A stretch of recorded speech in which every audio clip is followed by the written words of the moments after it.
গ্রীষ্মকালের সবচেয়ে জনপ্রিয় ফল কাঁঠাল এবং আম অ্যালোভেরা প্রপাগেট প্রসেসে ১২ মাস আপনার ছাদে আপনি উৎপাদন করতে পারেন। এই প্রক্রিয়ায় কাঁঠালের ফলন হতে মাত্র ৩ মাস সময় লাগে এবং এত সহজ এই প্রক্রিয়াটি যে কেউ অনুসরণ করতে পারেন। শুরুতেই উপযুক্ত এক টুকরো বাকল আপনার পছন্দের কাঁঠাল গাছ থেকে ভিডিওতে দেখানো প্রসেসে একটা ধারালো ব্লেডের সাহায্যে চারপাশ থেকে কেটে আলাদা করে নিতে হবে। এখন এই এক টুকরো কাঁঠাল গাছের বাকল থেকে মাতৃগাছের মতো স্বাদ আর গন্ধযুক্ত কাঁঠাল পেতে তার উপরে এক টুকরো রসুনের কোয়াকে ভালো করে ঘষে রসুনের রস লাগিয়ে নিতে হবে। জার্মিনেশন প্রক্রিয়াকে শক্তিশালী করতে এই এক টুকরো কাঁঠাল গাছের বাকলের সাইজে আরেক টুকরো অ্যালোভেরা নিতে হবে, যার উপরিভাগের স্কিনটাকে ফেলে দিয়ে ভিডিওতে দেখানো প্রসেসে মাতৃগাছের বাকলটাকে পারফেক্টলি প্লেস করতে হবে। ব্যাস, এরপর একটা প্লাস্টিকের কন্টেনারের নিম্নাংশ ছিদ্র করে তার মধ্যে কিছুটা ছাই রেখে তার উপরে অ্যালোভেরার টুকরোটাকে প্লেস করে তার উপরে আরও বেশি পরিমাণে ছাই রেখে খুব ভালোভাবে পানি স্প্রে করতে হবে এবং ৫ দিনের জন্য পলিথিন দিয়ে খুব শক্তপোক্তভাবে বেঁধে দিতে হবে। আপনার বেঁধে দেওয়া পলিথিনে কোনো ছিদ্র যদি না থাকে ৫ দিনের মধ্যে পারফেক্ট প্রপাগেশন হয়ে যাবে। মাথায় রাখতে হবে ৫ দিন পরে পলিথিন খুলে আর দ্বিতীয়বার পলিথিন বাঁধা যাবে না। এরপরে শুধু প্রতিদিন একবার করে আপনাকে পানি দিতে হবে টানা ১৪ দিন পর্যন্ত। ১৪ দিন পরে প্রপার প্রপাগেশনের মাধ্যমে আপনি দেখতে পারবেন সেই বাকল থেকে মাতৃগাছের মতো গুণাগুণ নিয়ে বেশ কিছু কাঁঠালের মুচি বের হয়ে গিয়েছে। এরপর নতুন করে আপনাকে আরেকটা পলিথিনে ছাইয়ের বদলে মাটি দিয়ে তার উপরে আবার অ্যালোভেরা জেল দিয়ে সেই গাছটাকে রোপণ করতে হবে টানা ১ মাসের জন্য। মনে রাখতে হবে কাঁঠালের বীজ থেকে জার্মিনেশন করা চারাগুলো যতটা শক্তিশালী হয়, প্রপাগেশনের মাধ্যমে বাকল থেকে তৈরি করা চারাগুলো খুবই দুর্বল হয়, কিন্তু এখান থেকে যে ফলের উৎপাদন হয় সেখানে মাতৃগাছের পরিপূর্ণ গুণাগুণ থাকে। নতুন পলিথিনের ব্যাগে টানা ১ মাস ধরে প্রতিদিন প্রয়োজন অনুযায়ী পানি দিয়ে গেলে ১ মাস পরে দেখতে পাবেন কাঁঠালের মুচিগুলো বেশ পরিপক্ক হয়ে গিয়েছে। কিন্তু এই মুচিগুলো থেকে পরিপক্ক কাঁঠালে রূপান্তরিত হওয়ার জন্য আরও বেশি পুষ্টিগুণের দরকার, যার কারণে বীজতলায় আরও বেশি মাটির প্রয়োজন।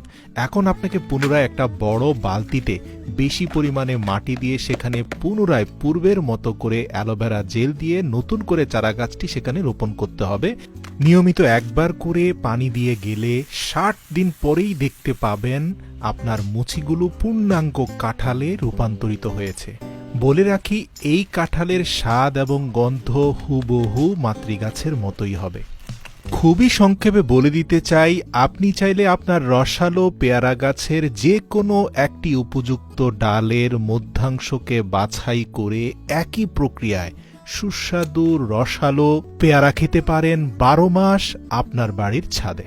মাথায় রাখতে হবে, এক্ষেত্রে পেয়ারা গাছের বাকল নয়, পূর্ণাঙ্গ ডালকে কেটে উপযুক্ত অংশের দুভাগকে ফেলে দিয়ে যেই অংশ থেকে প্রপাগেশন হবে তার অপোজিট জায়গাটাকে ভালো করে ধারালো ছুরি দিয়ে ছেঁচে নিতে হবে, যাতে খুব দ্রুত শিকড় গজাতে পারে। এরপর একই প্রক্রিয়ায় একটা টিস্যু পেপারের মধ্যে পর্যাপ্ত অ্যালোভেরা ন্যাচারাল জেল লাগিয়ে সেখানে প্রপাগেশনের জন্য কাটিং করা পেয়ারা ডালটাকে মুড়ে একটা প্লাস্টিক কন্টেনারের নিচে কোকোপিট রেখে তার মধ্যে টিস্যু পেপারটাকে রেখে তার উপরে পর্যাপ্ত কোকোপিট দিয়ে ভালো করে পানি স্প্রে করতে হবে। মনে রাখতে হবে, কাঁঠাল এবং পেয়ারার ক্ষেত্রে পার্থক্য হচ্ছে কাঁঠালের বীজতলায় আপনি ছাই দিয়েছিলেন, এখানে ছাই দিলে কাজ হবে না, এখানে আপনাকে কোকোপিট বা নারকেলের খোসার চূর্ণ দিতে হবে।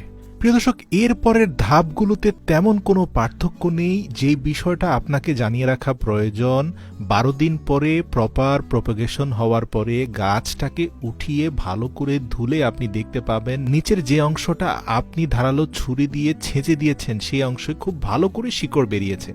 এরপর আগের মতোই প্রসেস, পলিথিন কন্টেইনারে মাটির মধ্যে অ্যালোভেরা জেল দিয়ে সেখানে নতুন চারা গাছটি রোপণ করবেন। ৪০ দিন টানা পানি দিলে আপনি দেখতে পাবেন পেয়ারা গাছটা বেশ বড় হয়ে গিয়েছে।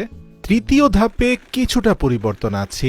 বড় প্লাস্টিক কন্টেইনারে পেয়ারার চারা গাছটি রোপণ করার পূর্বে বীজতলায় পর্যাপ্ত মাটির সাথে কোকোপিট এবং চালের তুষ মিশিয়ে নিতে হবে।